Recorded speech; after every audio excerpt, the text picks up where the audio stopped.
distance. He can do it in two ways, whether by visiting the subject mentally in order to influence him, best while he is asleep, or also removing the distance between himself and the subject with the help of akaza in order to work with suggestion.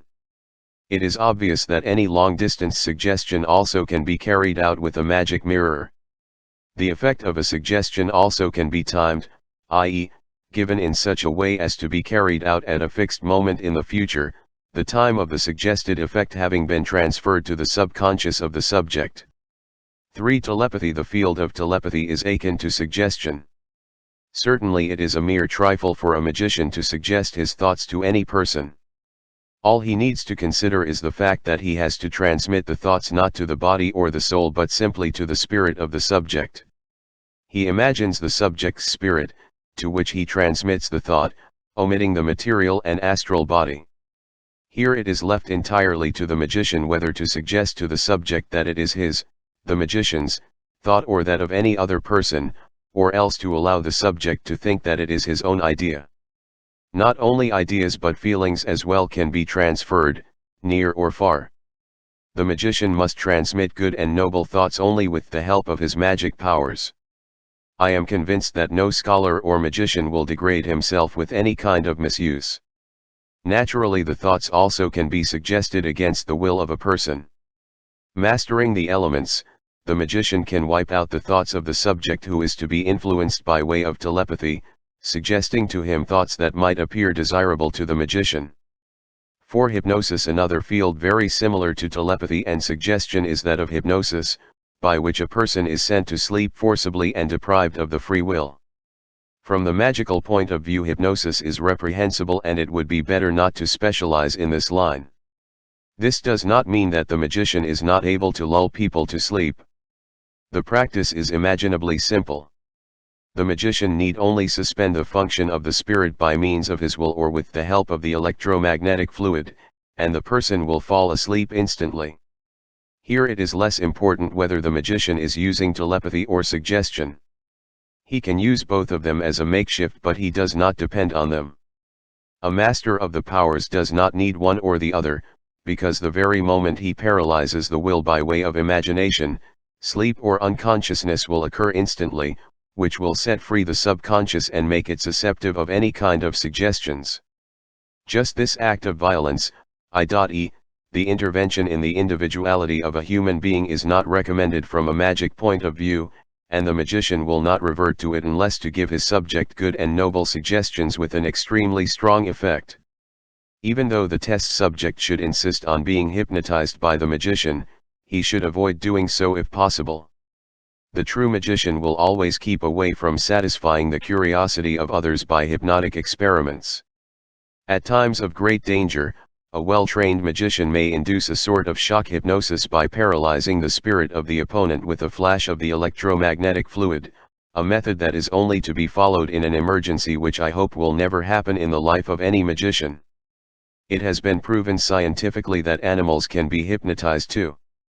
If a magician wants to do so, he will hit the instinctive side of the animal, so that even the biggest and strongest animals are immediately knocked senseless. 5. Mass hypnosis of the fakirs. The mass hypnosis induced by Indian fakirs and jugglers that meets with so many admirers is no problem at all to the magician. The fakirs engaged in these performances generally do not know themselves how such phenomena are brought about, their secret being a matter of tradition handed down from one generation to the next. Supposing a certain spot or room is loaded with the akaza principle, all the bystanders are likewise pervaded by the akaza too, and this principle will prevail in all of them. Whatever has been induced in the akaza principle necessarily has to be realized, since akaza is the ultimate cause. In the light of this law, the mass hypnosis produced by the fakirs performing their shows in front of a crowd can be understood without any difficulty. The magician can do exactly the same things. With a traditional word or a formula, the fakir calls akaza into the room and transfers into this principle the pictures he wants the audience to see. By repeating this experiment so many times, it has already become automatic, so that the fakir has to apply neither the imagination or the akaza or the act the spectators want to see. It is sufficient for him to utter the Akasa formula to hold the people spellbound, and afterwards he express the desired occurrence packed into short sentences or tantras in a low voice, in turns, and the audience will perceive one picture after another in the same order. The fact that these formulas are genuine incantations sounds absolutely incredible, since such a secret is handed down traditionally from family to family for hundreds of years. Not even the owners of such a formula knows exactly what sort of powers he is going to release. All he knows is that this or that will happen if he expresses the respective words, and he does not bother himself about the cause of it. Performances like these are very much admired indeed, mainly by people who haven't got the faintest idea of the higher laws of magic. In India, such a performance of an illusionist is nothing else but a matter of mere money. Making a snapshot of an experiment like this would be a disappointment because nothing at all of the marvelous scenes would be seen on the film, except the fakir and his partner sitting there smiling politely. This seemingly miraculous experiment is easily explained in the light of the magic laws and therefore must be left to the individual to work at such things or even to specialize in them. But for the magician's development and rise, such experiments are absolutely useless. I only mention them to put the magician in the picture and let him find the explanation from the magical point of view. 6. Thought reading. A lot of publicity has been made about the problem of thought reading. This seems to be a matter of course for the magician, and he regards it as a concomitant of inferior value for his mental development. Thought reading can be performed by pictures, intuitions, inspirations, and so on, according to the mental attitude of the magician. It is not necessary to underline the fact that a subject's thoughts can be read not only if he is close by the magician, but also at a far distance, which is nothing else but the result of working in the Akasa.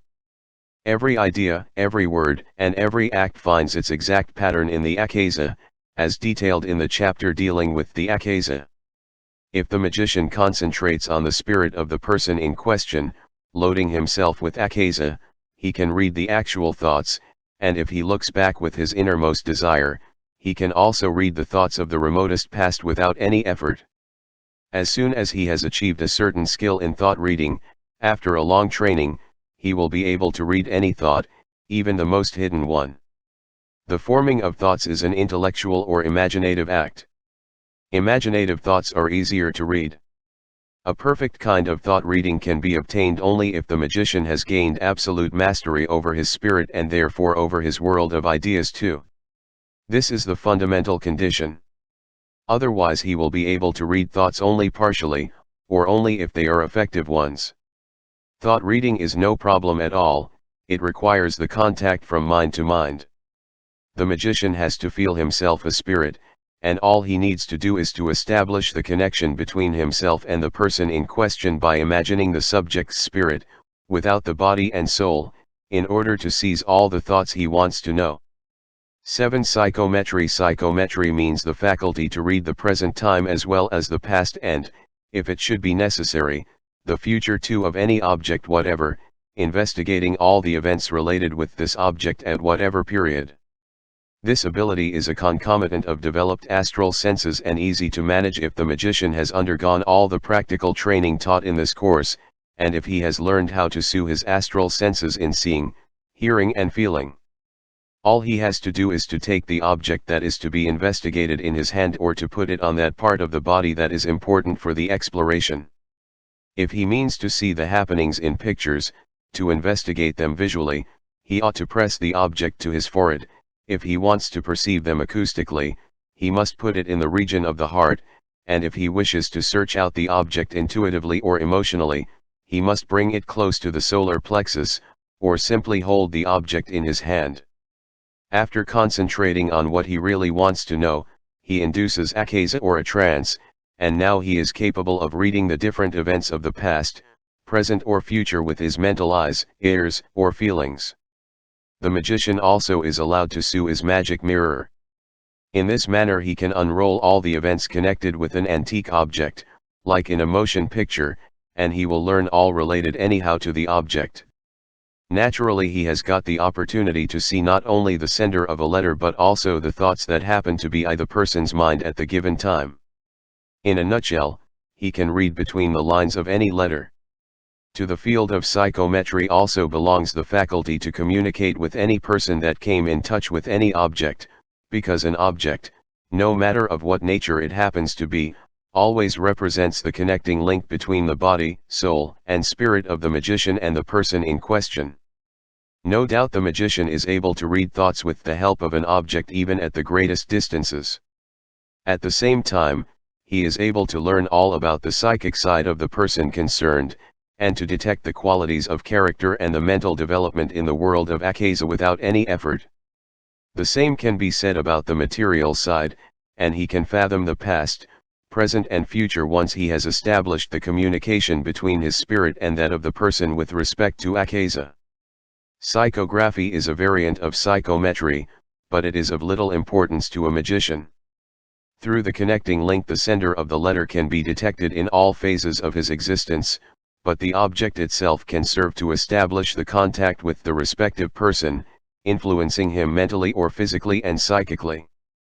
From these arguments it has become patent that psychometry is nothing else but a subvariant of clairvoyance, which has already been dealt with in a previous chapter. 8. Memory suggestion. As we know, memory is an intellectual property possessed by every human being whose normal 5 senses are intact. But at the same time the memory is the receiver of thoughts and ideas from the mental and Akaza world as well. We know that all thoughts and ideas are transferred to Akaza, and that the memory, thanks to its receptive quality, calls back these ideas from the Akaza and the mental sphere to the consciousness. Being quite at home in the Akaza, the magician is able to influence the memory in a direct or an indirect way. The direct way is to reinforce the memory by means of the corresponding element or the electromagnetic fluid or by mere influence on the subconscious with the help of imagination. But when working on the memory he can, if he wishes, wipe out or weaken or diminish certain ideas and impressions in the consciousness and consequently in the memory by means of his imagination. The indirect way of influencing the memory is to do so indirectly with the help of the Akaza principle. The magician sees everybody's train of thoughts and pictures in the Akaza, and can evidently make them fade away with the help of imagination, destroying the connection between the pictures in Akaza and the person concerned. Because the magician has the possibility of depriving every person of the memory in this manner, he may be warned seriously against misusing this strong power. Nobody who is aspiring to ethical development will be persuaded to do a deed like this. The magician will certainly utilize this faculty only when he wants to weaken or to wipe out anyone's bad experiences or occurrences that left deep impressions on the person's memory. The magician can do all the good in the world by effacing a deep sorrow or a disappointment a person cannot get over. He can experiment with it in his own life as well, provided that he once suffered from mental shocks or bitter disappointments that keep coming back to his memory. Such pictures will never enter his memory again once they have been wiped out in Akaza. But if he does manage to master these remembrances by his will, by self-suggestion or other methods, there is no need for a drastic interference in Akaza to have these pictures wiped out once and for all. The pathologic loss of memory can be explained by the fact that the connection with the mental world and therefore with Akaza became paralyzed from time to time. But this condition is already a disharmony, an illness, a mental disturbance if it occurred as the result of different causes such as a shock and the like. 9. Working in the Akaza. In the same way as the memory can be influenced and certain remembrances be wiped out with the help of Akaza, the magician is able to obliterate not only certain ideas and recollections but also certain causes that are registered in the Akaza and turn out as influences of the fate on himself or other people, provided he has the correct motivation. Supposing he wipes out a cause that the subject created himself, he has to establish another cause in place of the one he wiped out, which is destined to have a corresponding effect of the fate of the person in question. This interference in man's life must not happen for frivolous reasons whether the magician himself or other people be concerned. The magician can intervene in such a matter only if he can take the full responsibility for his action before divine providence. Wiping out a cause and creating a new one, whether a favorable or unfavorable one, is best done with the help of an electromagnetic volt. There are some more methods, but all of them are based on the willpower and the respective imagination, and the magician can determine them after his own free will. The fact that a magician can change fate, wiping out its cause and with it the sins as well, sins so far as regarded in the religious way, for sins are nothing but moral views of religions, has been pointed out by our Lord Jesus Christ when he said, "To whom I forgave the sins, they will be forgiven forever." 10. Long-distance impregnation of rooms. Previously I discussed the impregnation of a room in which the magician himself happens to be, and I also recommended several implements such as the magic mirror combined with a fluid condenser. One fact I did not mention till now is that the magician also can impregnate a room at a distance. There are two ways to do so. Firstly, the magician visits the room in his spirit or in his astral body, performing the desired impregnation there with the help of his imagination, using the same instructions I gave in the chapter concerning room impregnation. The second possibility is linking this room to the room the magician is living in, with the help of Akaza, so that the two rooms become one in the Akaza. In consequence of connecting the two rooms, the greatest distance will be bridged, of course. Whatever the magician impregnates his room with is naturally passed over to the other room too, irrespective of distance. 11. Messages through the air. This kind of transmission is in general use in the Orient and mainly in Tibet between magicians and adepts. If the distance, however great it may be between a person or a room, has been bridged through the Akaza principle, thus spanning time and space, a person communicating in this condition with somebody is not only able to read and transfer the thoughts but also to produce and receive physical manifestations by conveying the electromagnetic fluid to these two bridged poles which are already linked in Akaza. In this manner, sentences spoken in the magician's room can be heard physically quite distinctly in the room connected to the magician's through the Akaza. If the distant person answers, he can be heard in the magician's room as clearly as if the sender were there in person. It is essential to produce the electromagnetic fluid in the exact way I described in the chapter about voltaiing, except that it does not adopt the shape of a ball but that of the room. Such an electromagnetic Akaza combination allows words and sentences to be spoken and transferred to the greatest distances. These messages can be heard or perceived by persons who are neither initiated nor magically trained. This method can be materialized to such a degree that it can produce even a physical effect. The point here is not so much to transmit ideas but physical words, which is known in science as wireless transmitting and receiving. The ether in which the vibration waves of the words are moving is the Akaza principle, and the electricity necessary for it is the electromagnetic fluid. The magician knows from experience that whatever science has produced in the physical way, no matter whether by electricity, magnetism, heat, and so on, can be accomplished with the help of magic too. In this manner it is possible to transmit words, sound waves, and pictures. Visibly materialized pictures produced by imagination in such a magically prepared room can be seen by people anywhere, provided they are connected acoustically with the broadcasting studio, that is the magician's workroom. It is also evident that transferences of feelings, smells and the like are possible by means of Akaza and the electromagnetic fluid that transmits them to the greatest distance. The effects of elements also can be transferred in this manner. The material ether is by no means exhausted yet, and the future will teach us that one day we shall not only transmit sound and pictures like those of television, but also other quite different powers.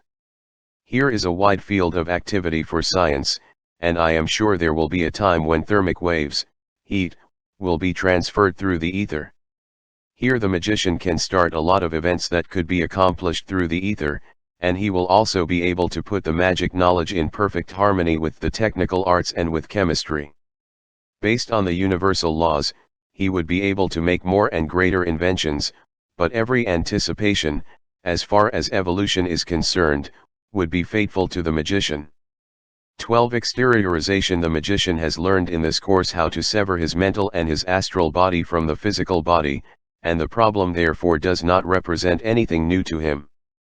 What he ignores is the fact that he does not have to separate the whole mental or astral body while performing this experiment, but that he can exteriorize or disconnect single parts of the body. The mental and the astral body not being confined to time or space, the magician will be able to transfer different parts of his body even to the farthest distance as soon as he separates these parts in the Akaza with the help of imagination.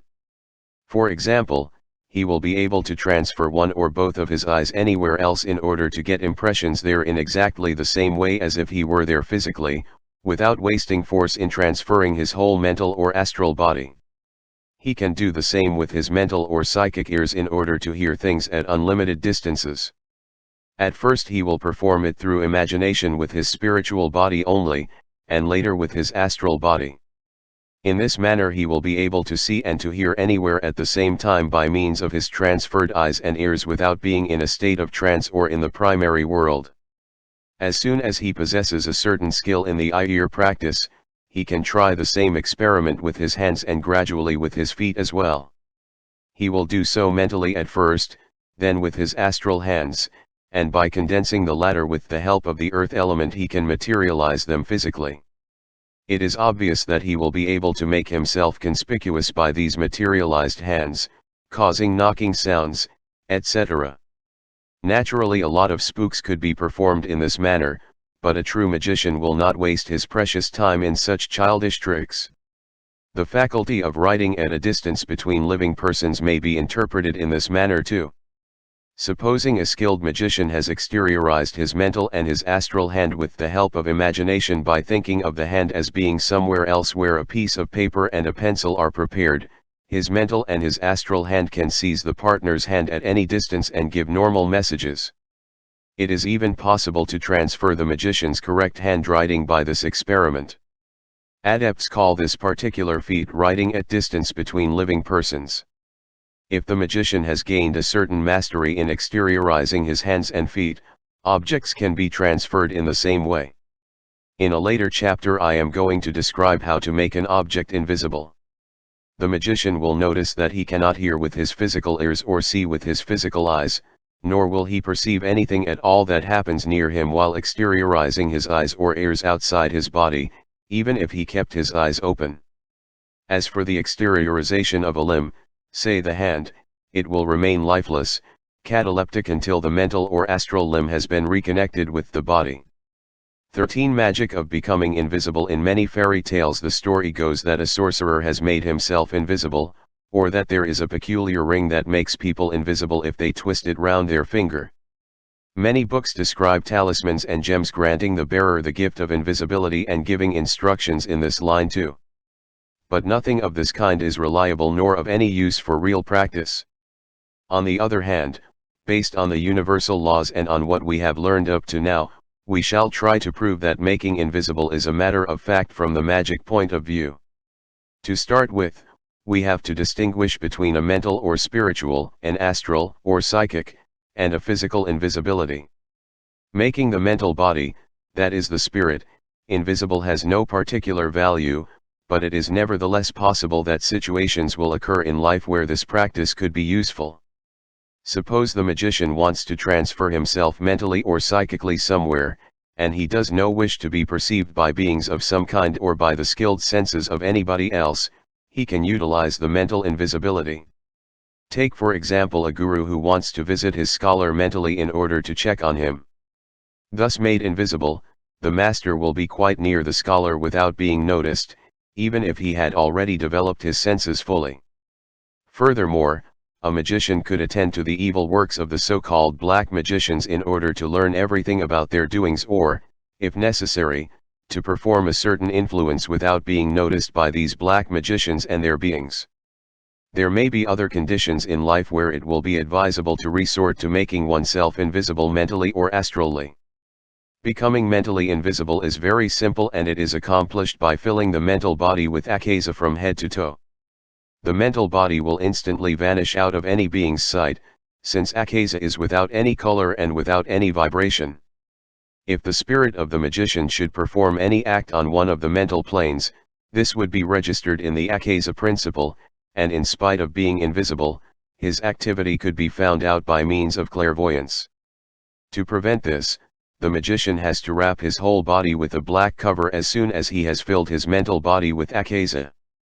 It does not matter whether this cover has the shape of a ball or an egg. He must not forget to seclude himself from all with akaza, underneath his feet as well as above his head. Before going somewhere else in this condition of invisibility, he ought to concentrate on the fact that his activity should be neutralized by the akasa, that means it should not be written into the akasa, I.e., leave no trace at all. This concentration is necessary, for otherwise the magician must fear that, though rather illegibly, several new causes might be registered in the akasa. The magician is fully responsible for every action he is carrying out in the mental world, even though invisibly. Fate is no longer able to harm him, because he has become the master of akasa, master of his fate. Henceforth he is subject only to divine providence. If he misused his knowledge for evil deeds, it would be divine providence that would punish him, instead of fate. Divine providence would give him, as it were, the cold shoulder, and he would have to live on as a lonely individual forsaken in the universe. The only possibility of relying on divine providence would be lost forever, which surely would be worse than any curse. Such a magician would be doomed to destruction, and he can easily realize what that would mean from the magical point of view. Provided that one is proficient enough in making and becoming invisible in mental wandering, the same procedure also can be used in sending out the astral body. Here as well, the practice of loading the whole personality with akasa is very much in line with the loading of the mental and astral body together. The other measures are the same as previously described. From the magic standpoint, it is also possible to become invisible on the physical plane, but here invisibility is not produced by akasa by means of light. Filling the physical body with light, it must be in harmony with the intensity of the light prevailing at the moment. If the accumulation of light were stronger than necessary, one would not become invisible, but transparent and bright, similar to the sun, shining white without and within. Physical invisibility is very difficult to produce, it requires years of training and practice, and hardly anybody but adepts of the highest ranks can execute such an operation correctly. Supposing he has achieved this great skill of making invisible his mental and astral bodies, and eventually his physical body too, the magician is in a position to bring about the disappearance of any material object. Another way to do this is by the transmutation of an object from the solid into the astral form by means of imagination in connection with akasa. The object vanishes instantly from the sight of any person whose magic senses have not been sufficiently developed. An object transformed into the astral form can be transferred by the astral body of an entity or by the magician himself to any distance. The magician or entity performing this transference also has the task of transferring the object from the astral condition back into its physical form.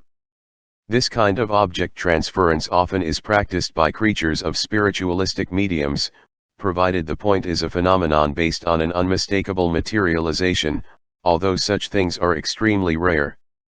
But whatever planetary and extraplanetary intelligences may be able to perform also can be done by the magician who is acquainted with the universal laws and has made good progress in his development. There is still one more method of making invisible, the deviation of the senses, which is practiced in all kinds of hypnosis and in that form of suggestion in which entities produce a number of vibrations corresponding to that of the light in the physical body, thus affecting invisibility. Some more instructions referring to this problem will be found in my book The Practice of Magical Evocation. 14 practices with elements. A great number of possibilities are offered to a magician who wishes to specialize more particularly in the use of the elements, provided he has condensed or materialized the element with which he is working in such a manner that the elemental power has become a real physical power. Being perfect in doing so, he can, through condensation of the earth element in his body, produce such an invulnerability of his body that it resembles that shown by Indian fakirs in their performances. He is able to run pointed objects through his muscles without feeling the slightest pain or losing a tiny drop of blood or leaving a scar. Fakir's insensitivity to pain when lying on a nailboard is brought about to a certain extent by autosuggestion, but a magician produces much the same effect much faster with the help of the earth element. He is indeed able to cure big cuts on his own or another person's body directly with the earth element without leaving a scar. A gaping wound that normally would require a surgeon's aid really can be healed in a few minutes. The earth element that he condenses outside of his own person enables him to condense every thought, impression, or being, whether deceased or not embodied, to such a degree that it becomes visible to a completely untrained person and can be photographed. The magician has the great advantage of being able instantly to paralyze anybody, man or animal, even his deadly enemy, by the extremely quick projection of the earth element. There are some more possibilities of employing this element, but I hope that the above remarks may be sufficient meanwhile.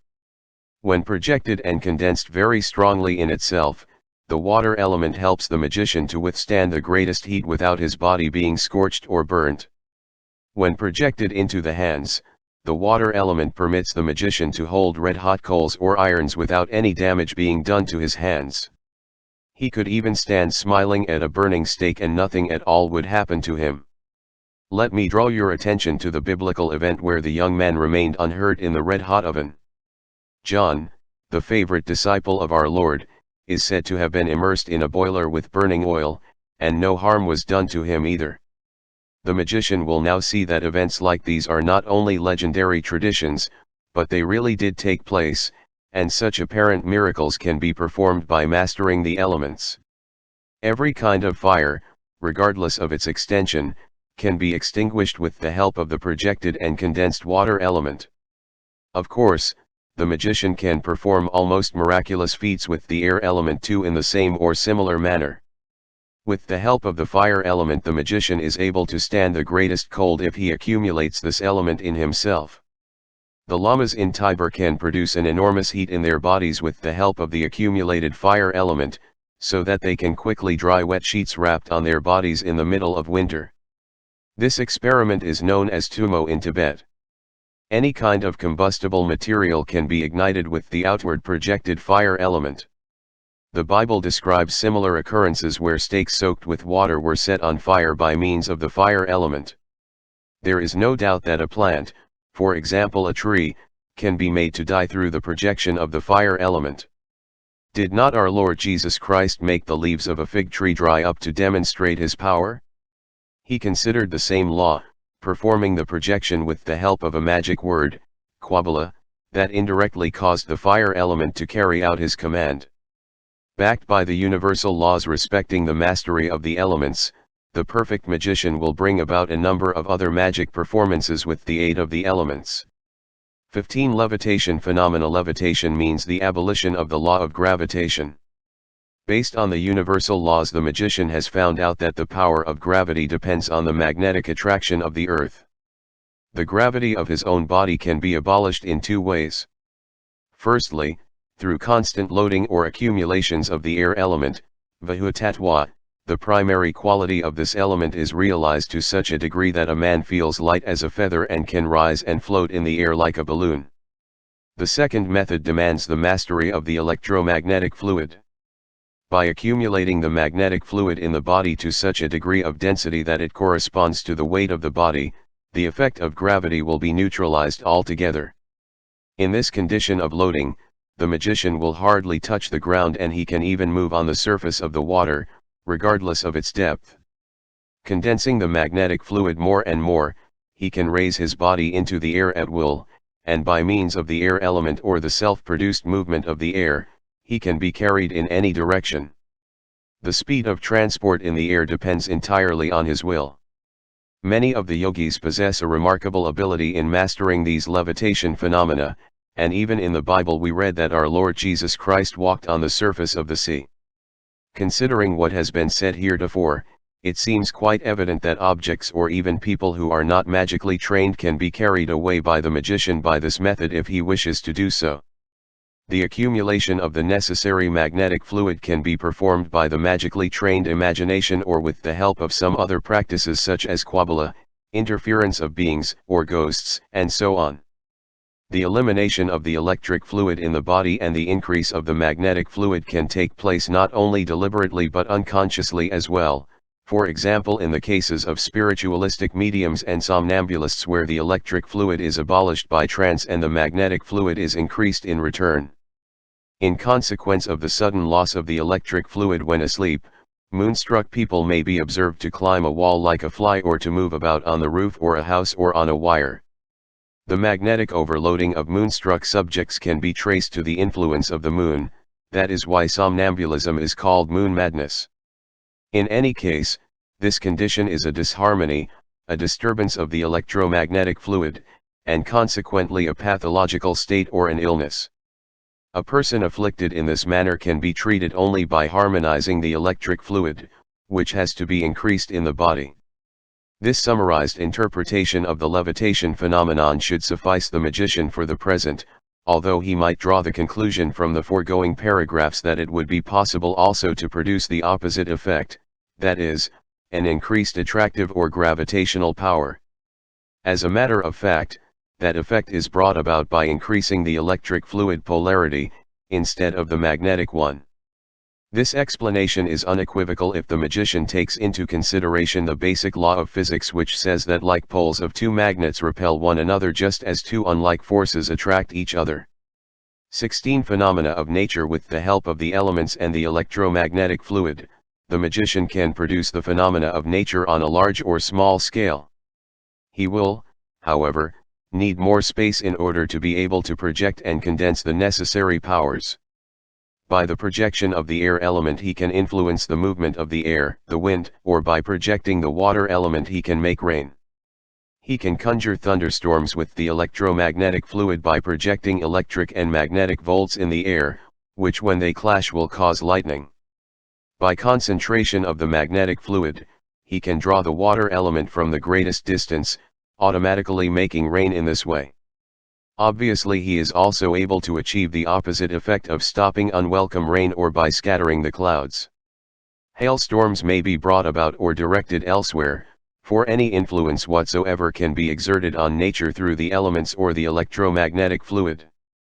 This sort of weather-making is practiced often by the Tibetan lamas. Thus, in this as in so many other ways, the magician knows various methods to cause these phenomena and is able to do this with his own powers after a special training, just as the Tibetan Lama brings about with the help of rites, evocation of beings, and tantra. 17 Power over life and death. A magician who perfectly masters the elements and the electromagnetic fluid also is master over life and death of every human being. But he will never dare to menace the lives of his fellow men, though he knows exactly how to induce a magical death. There would be a lot of possibilities of doing so, but I desist from quoting such methods in order not to lead the magician into temptation. According to the universal laws, a magician of illumined spirit and perfect mastery of occult faculties and powers also will be able to raise the recently deceased from the dead. Backed by his high mystical experiences and with the help of his well-trained senses, the magician can see not only the working of the elements in the body, spirit, and soul, but also the effect of the electromagnetic fluid. Moreover, he can notice the connecting bond between the material, astral and mental bodies, and he knows how all this can be influenced according to the universal laws. It will be easy for him to restore the two connecting links by means of the elements and the electromagnetic fluid. In a case where no vital organ has been destroyed, the magician can restore to life, provided he has been destined by divine providence to do so. He can cancel the death of persons or animals killed by electric shock, lightning or similar events. All he has to do in such cases is to establish the contact with the spirit in akasa, deliberately inducing the electromagnetic fluid between the spirit and the soul in order to fix the connecting link between them. Then he has to do the same with respect to the astral matrix connecting the soul and body by means of the elements and the electromagnetic fluid. The deceased one is restored to life by instantaneously filling the body with the principle of light. This is the synthesis of the resuscitation in the magical way as induced with the powers of the elements and the electromagnetic fluid, no matter whether willpower or other methods play a role in it. It is well known that higher adepts have accomplished such resuscitations. Before finishing step X, I am going to point out once more that not all of the magic faculties described here have to be mastered. In recognition of and obedience to the spiritual law that governs the universe, I have given the magician directions of how to bring about such phenomena bordering on the miraculous. It is left entirely to the magician himself how far he is going to specialize in one or the other of the disciplines. A perfectly skilled adept can execute everything and perform even greater magic phenomena than the ones I have mentioned here in the light of the universal laws. Consequently, the complete course of instruction concerning the first tarot card, the one of the magician, has come to an end. People who have made up their minds to follow this course practically have been given the opportunity of completing their development. There is no other way to render the practice more understandable than I did. The description I have given here responds to the knowledge handed down till now only in the temples of mysteries, and imparted to the most selected and trustworthy scholars. Those who want quick results will be disappointed, for sometimes these studies will spread over years. But his fact will not deter the sincere scholar from penetrating the knowledge of the first initiation. For this reason, the first card, the magician, represents the gate to true initiation. A great many people who have been smiling ironically about the problem of magic probably will have to change their minds after reading this book. There are so many misconceptions about magic, and you should never forget that things are often misinterpreted. Magic is the most difficult knowledge on earth that has to be mastered not only theoretically, but first of all practically. It is much easier to attain intellectual knowledge than to become a true magician. Summary of exercises of Step XI Magic Mental Training: 1. Elevation of the spirit to higher levels. 2. Magic Psychic Training: 1. Conscious communication with the personal God. 2. Communication with deities and C3. Magic Physical Training: 1. Several methods for acquiring magic faculties. End of Step X Epilogue. As I have already mentioned in the introduction to this volume, this handbook is not destined to be the stepping stone in the search after wealth and honor, but it has to serve the purpose of studying man, the microcosm, in relation to the macrocosmic universe together with their laws. So the reader's opinion about magic will undergo a noticeable change, and I hope he will never more degrade this ancient wisdom to sorcery and similar pieces of devilry. It is understandable that each reader will judge this book from his individual point of view. He who stands upon the purely materialistic position, an unbeliever in religious matters, ignoring supernatural phenomena and only concerned in material interests, undoubtedly will regard this book as sheer nonsense, and I am not purposed to convert such people to any faith or to change their ideas. This work has exclusively been written for those who seek the pure truth and the supreme wisdom that they will indeed find in it. Many times our fellow men are argued and even persuaded into a special turn of mind, and here we often learn by experience that the various representatives of the different ideas cherish revengeful feelings towards each other for professional jealousy or for better knowing. The genuine magician will feel nothing but pity for people and creeds like that, but he will never hate or despise anyone. Whosoever seeks God, and whatever may be the way he chooses to lead him toward this goal, shall be paid his due respect. It is a pity but also the truth that the clergy, theosophists, spiritualists, or whatever they are called, are antagonistically inclined, just as if only their chosen path leads to God. All men seeking this path to, and union with, God should always remember the words of Jesus Christ, the great master of the mystics, who said, "Love thy neighbor as thyself." This sentence ought to be a sacred command to any seeker of illumination on this spiritual path. Many of the beings who had to leave our material world and who had no opportunity at all on this planet to attain the true cognition in the spirit complained in the higher spheres about the fact that the true knowledge reserved so long to the chosen ones in the past is not obtainable here below.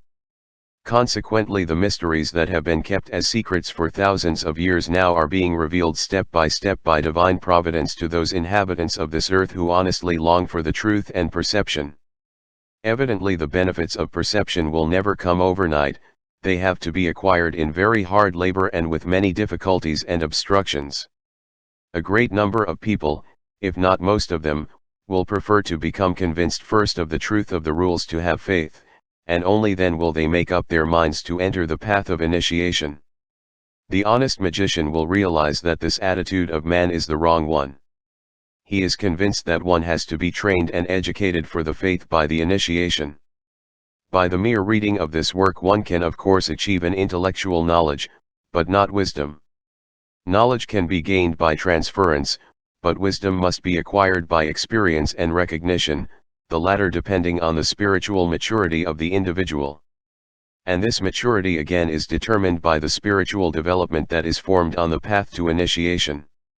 Anybody who has been reading about the tarot will know as a fact that there are 21 more cards called the Great Arcana besides the first tarot card, which is symbolized by the magician in the Egyptian mysteries, being the cradle of all wisdom.